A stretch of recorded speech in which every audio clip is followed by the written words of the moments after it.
আমি সুপর্ণা রান্নাঘরে আরেকটা রেসিপি নিয়ে চলে এলাম। তো আজকে আমি আপনাদেরকে বানিয়ে দেখাবো বাঁধাকপির চপ। খুবই ভালো লাগে খেতে রেসিপিটা অবশ্যই আপনারা বাড়িতে ট্রাই করবেন। আর আমার চ্যানেলটা যদি আপনাদের পছন্দ হয় তাহলে লাইক, কমেন্ট, সাবস্ক্রাইব করবেন প্লিজ। আর পুরো ভিডিওটা দেখবেন, একদম একটা আলাদা রেসিপি। পুরো ভিডিওটা স্কিপ না করে আপনারা দেখবেন। তো চলুন এবার আমি কিভাবে বাঁধাকপির চপটা বানাচ্ছি সেটা আপনাদেরকে দেখাবো। আগে বাঁধাকপিগুলোকে এইভাবে সরু সরু করে আমি কেটে নিয়েছি। এবার জল বসিয়েছি। এখানে এই বাঁধাকপিগুলো এখন একটুখানি হালকা করে জাস্ট সেদ্ধ করে নেব। সামান্য নুন দিলাম, একদম সামান্য দিয়ে এটাকে এখন একটুখানি এই 5 মিনিট মতো হতে দেবো। 5 মিনিট হয়ে গেছে, বাঁধাকপিটা এখন আমাদের ফুটছে। এবার আমি গ্যাসটা বন্ধ করে পুরো জলটাকে ছেঁকে নেব।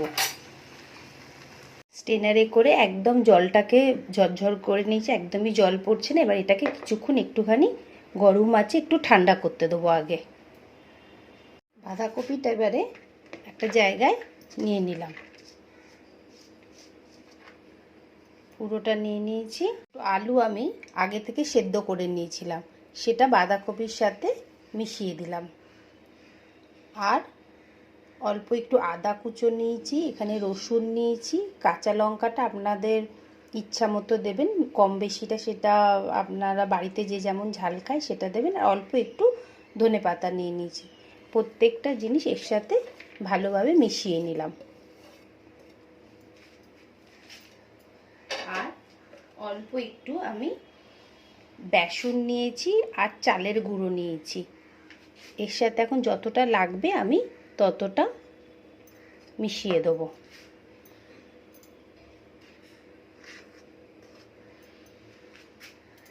অল্প গোলমরিচ গুঁড়ো দিয়ে দিচ্ছি, অল্প নুন দিয়ে দিলাম। মাখার পরে তখন যদি দেখি যে নুনটা কম হচ্ছে তখন আবার দেব।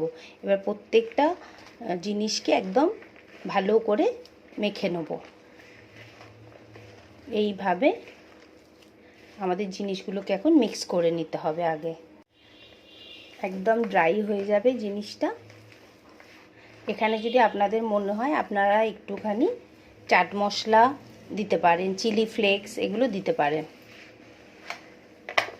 এইটাকে এইভাবে এখন ভালোভাবে মিক্স করে নেবো আগে। স্কিপ করে গেছি, সেই জায়গাটা ভুলে গেছিলাম, আবার একটুখানি দিদি একটু ভাজা মশলা দিয়ে দিলাম এর মধ্যে, তাদের টেস্টটা আর একটু সুন্দর এসে যাবে।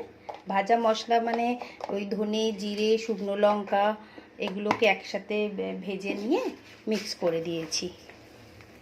এবার এটাকে ভালোভাবে, এটা আপনারা দুরকমভাবেও রান্না করতে পারেন। এটা আপনারা ছোট ছোট এরকম মানে আমি দেখাচ্ছি আপনাদেরকে এইভাবে। এটা একদম ড্রাই আছে তো এরকম গোল গোল করে আপনারা কোপ্তার সাইজে ফ্রাই করে নিয়ে গ্রেভির মধ্যে দিয়ে এটা একটা মানে রান্না করেও খেতে পারবেন। এইরকম গোল গোল সাইজ করে নিয়ে এটাকে একটু তেলের মধ্যে ডিপ ফ্রাই করে আপনারা বাঁধাকপির কোপ্তা করেও খেতে পারবেন। কিন্তু আমি আজকে আপনাদেরকে বাঁধাকপিটা ফ্রাই করে দেখাচ্ছি।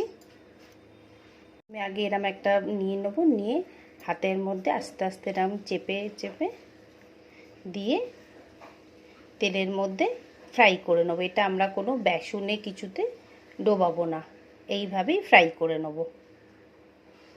কতগুলো আগে বানিয়ে নিলাম, এগুলোকে এবার আপনারা ডিপ ফ্রাইও করতে পারেন বা শ্যালো ফ্রাইও করতে পারেন।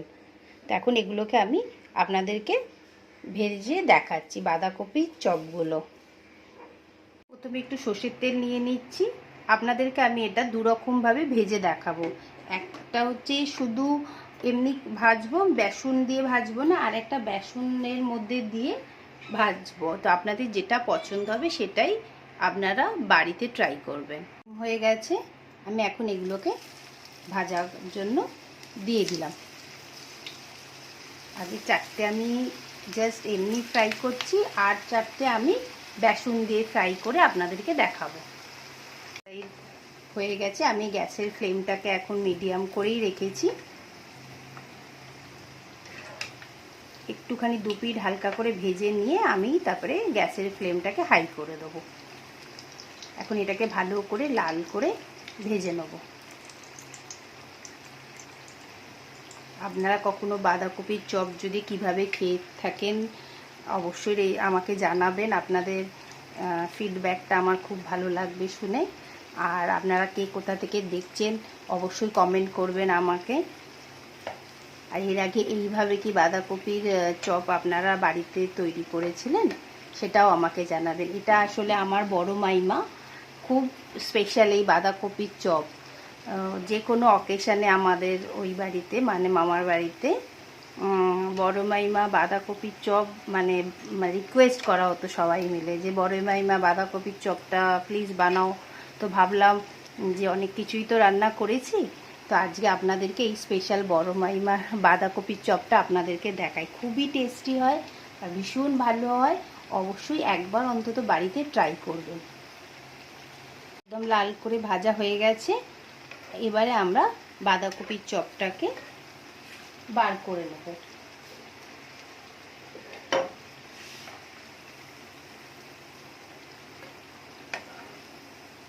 দেখতে তো খুবই সুন্দর হয়েছে। এটা একটা ডাল দিয়ে আপনারা খেতে পারেন, খুবই ভালো লাগবে গরম ডাল দিয়ে এই বাঁধাকপির চপ ভাজা। গুলে নিয়েছি, এর মধ্যে নুন আর গুঁড়ো লঙ্কা দিয়েছি, দিয়ে এই যে এক একটা করে এরকমভাবে নিচ্ছি, নিয়ে এটাকে এরকমভাবে জাস্ট হালকা করে একটা কোটিং করছি। এই যে দুরকমভাবেই আমি আপনাদেরকে দেখাচ্ছি, বা যেটা আমি বললাম আপনাদেরকে, আপনারা এই বাঁধাকপির কোপ্তা বানিয়েও করতে পারেন শুধু। আর যদি ভেজ করতে চান তাহলে শুধু রসুনটা স্কিপ করে দেবেন। এইভাবে দিয়ে দিলাম। আমরা উল্টে দেবো, এইভাবে উল্টে দিলাম, দিয়ে এটাকে এখন লাল করে ফ্রাই করে নেব। করে দু পিঠটা আমরা ভেজে নেব। আপনাদের কোনটা বেশি পছন্দ হলো বলবেন, যে বেসন দিয়ে এটা যেটা ডিপ ফ্রাই করলাম সেটা বেশি পছন্দ হলো, না বাঁধাকপিটা যেটা সিম্পলভাবে তেলের মধ্যে ভাজলাম বাঁধাকপির চপটা সেটা পছন্দ হলো। আমাকে নিশ্চয়ই কমেন্ট করে আপনারা জানাবেন। তো এটা যতক্ষণ এখন লাল না হচ্ছে এটাকে ভালো করে ভেজে নেব। করে ভাজা হয়ে গেছে, এখন আমি গ্যাসটা বন্ধ করে এগুলোকে চপগুলোকে তুলে নিচ্ছি। আমি বাঁধাকপির চপটা রেডি করলাম বেসন দিয়ে আর এমনি। তো আপনারা অবশ্যই আমাকে কমেন্ট করে জানাবেন আপনাদের বাঁধাকপির চপ রেসিপিটা কেমন লাগলো, আর রেসিপিটা বাড়িতে ট্রাই করবেন, আমাকে বলবেন কমেন্ট করে। আর আমার চ্যানেলটা যদি পছন্দ হয় তো প্লিজ লাইক কমেন্ট আর সাবস্ক্রাইব করবেন, আর ভিডিওটা পুরোটা দেখবেন। আবার আরেকটা নতুন রেসিপি নিয়ে খুব তাড়াতাড়ি আসবো।